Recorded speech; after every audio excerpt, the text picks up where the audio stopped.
दोस्तों, आपको जानकर आश्चर्य होगा कि आजकल पूरे विश्व में जितनी भी डेथ हो रही हैं, उसमें ज़्यादातर मौतें हार्ट अटैक या स्ट्रोक की वजह से हो रही हैं। और ये दोनों ही रीजन हमारी नसों में खून का थक्का जमने से या कोलेस्ट्रॉल की वजह से नसों में ब्लड का फ्लो रुकने से होता है। लेकिन कुछ ऐसे तरीके हैं जिसको अपनाकर हम हार्ट अटैक और स्ट्रोक के खतरे को कम कर सकते हैं। जैसे रेगुलर एक्सरसाइज और हेल्दी डाइट से हम कुछ हद तक इस समस्या से छुटकारा पा सकते हैं। लेकिन इसके अलावा हमारे पास एक खास ऑप्शन है, ओमेगा 3 फैटी एसिड। आप लोगों ने ओमेगा 3 का नाम तो कहीं ना कहीं ज़रूर सुना होगा। तो ये वीडियो इसी ओमेगा 3 पर है कि अगर आपको लंबी उम्र तक जिंदा रहना है तो ओमेगा 3 आपको किस तरह लॉन्ग लाइफ देने वाला है। ओमेगा 3 हमें कहाँ से मिल सकता है, इसे हमें कितना लेना चाहिए, कौन सा ओमेगा 3 ज़्यादा फायदा करता है, क्या सचमुच में ओमेगा 3 जीवनदायिनी है और क्या इसके कोई साइड इफ़ेक्ट तो नहीं।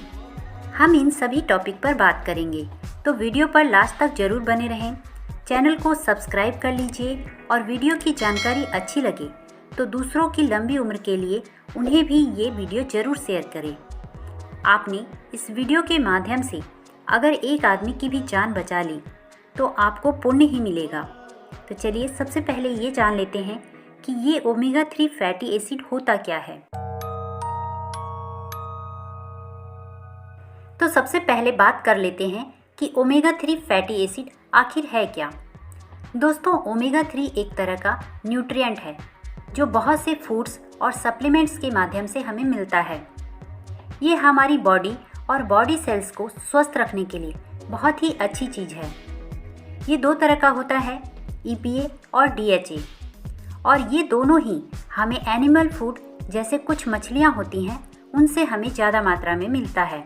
इसके अलावा जो ओमेगा 3 हमें पेड़ पौधों से मिलता है उसे हम कहते हैं ALA, और ये हमें मिलता है खासकर कुछ नट्स और सीड्स से, जैसे फ्लैक्स सीड, चिया सीड्स, बादाम, अखरोट वगैरह वगैरह। अब आपके मन से कम ये बात तो निकल गई होगी कि ओमेगा 3 कोई दवाई है। दरअसल ये हमारे भोजन का ही एक तरह का पार्ट है जो हमें भोजन से मिलता है। हमने दो तरह के ओमेगा 3 फैटी एसिड के बारे में जाना। नॉनवेज फूड यानी कुछ मछलियों से हमें EPA और DHA मिलता है, और वेज फूड से जैसे कुछ नट्स और सीड्स से हमें ALA मिलता है। लेकिन दोनों में से नॉनवेज से मिलने वाला ओमेगा 3 ज़्यादा प्रभावी होता है। किस किस मछलियों में ये ओमेगा 3 मिलता है ये हम आगे जानेंगे, इसलिए वीडियो में बने रहें। अब हम ये जानेंगे कि ये हमें हार्ट अटैक और स्ट्रोक के अलावा और किन किन खतरनाक बीमारियों से बचाता है।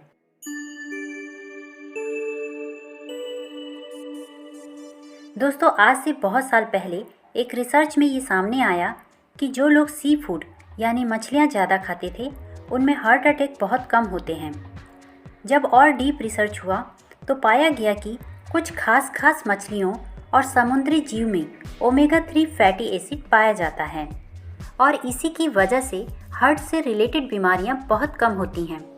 और उसके बाद लगातार इस पर रिसर्च होता रहा और हर बार ये बात प्रूफ हुई कि ओमेगा 3 फैटी एसिड हमें हार्ट से रिलेटेड बीमारियों से बचाता है। दोस्तों, जिन लोगों का ट्राइग्लिसराइड लेवल बढ़ा हुआ होता है, अगर वो लोग भी ओमेगा 3 लेते हैं तो उनका ट्राइग्लिसराइड लेवल 15% से 30% तक कम हो जाता है। इसके साथ साथ ये हमारे ब्लड प्रेशर को कम करने का काम करता है। ये HDL यानी गुड कोलेस्ट्रॉल को बढ़ाता है और LDL यानी बैड कोलेस्ट्रॉल को कम करता है, यानी ये हमें हार्ट से रिलेटेड बीमारियों से बचाता है। ओमेगा 3 फैटी एसिड हमारे खून में थक्का जमने या खून में मौजूद प्लेटलेट्स के आपस में चिपकने के चांस को कम कर देता है।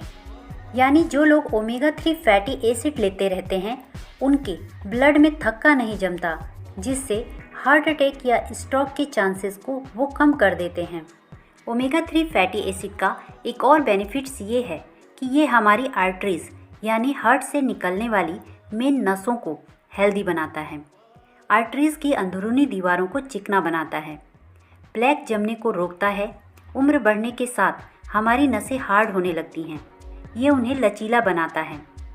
आर्टरीज़ की इंटरनल दीवारों को चिकना बनाता है, जिससे कोलेस्ट्रॉल नहीं चिपकता और हमें हार्ट अटैक भी नहीं होता। ये हमारी बॉडी में इन्फ्लामेशन को कम करता है, यानी ये हमारे हार्ट हेल्थ के लिए बहुत ज़रूरी है। ये जॉइंट पेन यानी आर्थराइटिस में भी बहुत फ़ायदा करता है। डायबिटीज़ में भी फ़ायदा करता है। हेल्दी स्किन चाहिए तो ओमेगा 3 हमें फ़ायदा देता है। वेट लॉस में मदद करता है। बालों के लिए भी फ़ायदेमंद है। जिन लोगों को पहले से हार्ट से रिलेटेड कोई बीमारी है, उन्हें ओमेगा 3 लेना चाहिए। और जिन लोगों को अभी हार्ट से रिलेटेड कोई बीमारी नहीं है और चाहते हैं कि आगे कोई बीमारी ना हो, तो उन्हें भी ओमेगा 3 लेना चाहिए। लेकिन क्या इसके कोई साइड इफ़ेक्ट भी हैं? तो इसे जानने के लिए वीडियो में लास्ट तक बने रहें। पहले हम ये जान लेते हैं कि ओमेगा 3 हमें कहाँ से मिल सकता है और इसे लेने का सही तरीका क्या है। आप ओमेगा 3 को भोजन के माध्यम से या सप्लीमेंट के माध्यम से दोनों ही तरह से प्राप्त कर सकते हैं, लेकिन कोशिश हमेशा यही रहनी चाहिए कि आप इसे भोजन के माध्यम से ही प्राप्त करें। जब भोजन से न मिल पाए तभी सप्लीमेंट लें। दोस्तों, नॉनवेज आइटम में कुछ फैटी फिशेस हैं, जैसे सैल्मन या टूना मछली है, या हमारे इंडिया में सिंघाड़ा मछली है। उसमें बहुत ज़्यादा मात्रा में ओमेगा 3 पाया जाता है। सिंघाड़ा मछली को कैट फिश भी कहते हैं। वैसे तो सभी मछलियों में ओमेगा 3 पाया जाता है, लेकिन कैट फिश में ज़्यादा पाया जाता है। जितनी भी फैटी फिश जिनमें चर्बी ज़्यादा पाई जाती है, उनमें ओमेगा 3 पाया जाता है। इसके अलावा क्रिल्स में भी ओमेगा 3 पाया जाता है। नॉनवेज से हमें EPA और DHA ओमेगा 3 मिलता है। अब वो वेज फूड जिनमें ओमेगा 3 पाया जाता है, तो वो है chia seed, flax seed, pumpkin seed, sunflower seed में ओमेगा 3 पाया जाता है। कैनोला ऑयल में, अखरोट में, बादाम में भी ओमेगा 3 पाया जाता है। ज़्यादातर सीड और नट्स में ओमेगा 3 पाया जाता है।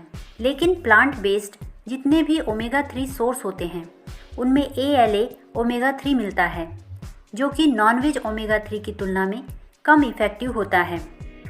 अगर आप मछली खाना चाहते हैं तो हफ्ते में 2 बार मछली खा सकते हैं, लेकिन अगर आप सप्लीमेंट लेना चाहते हैं तो डेली कम से कम 1000 mg ओमेगा 3 मिलना चाहिए।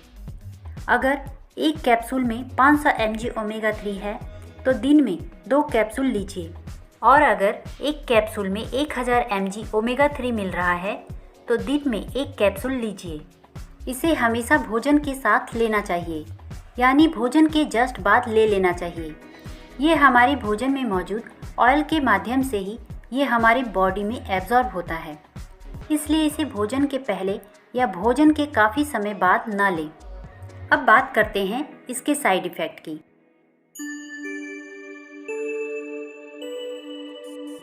देखिए, इसका कोई मेजर साइड इफ़ेक्ट नहीं है। कुछ लोगों को गैस एसिडिटी हो सकती है, लेकिन ये गैस भी बस हल्की फुल्की ही होती है। कुछ लोगों में पहले से ब्लीडिंग डिसऑर्डर है, तो उन्हें इसे लेने से पहले अपने डॉक्टर से सलाह के बाद ही लें। दोस्तों, अगर आपको ये जानकारी पसंद आई हो तो वीडियो को लाइक करें, शेयर करें और चैनल को सब्सक्राइब करें। धन्यवाद।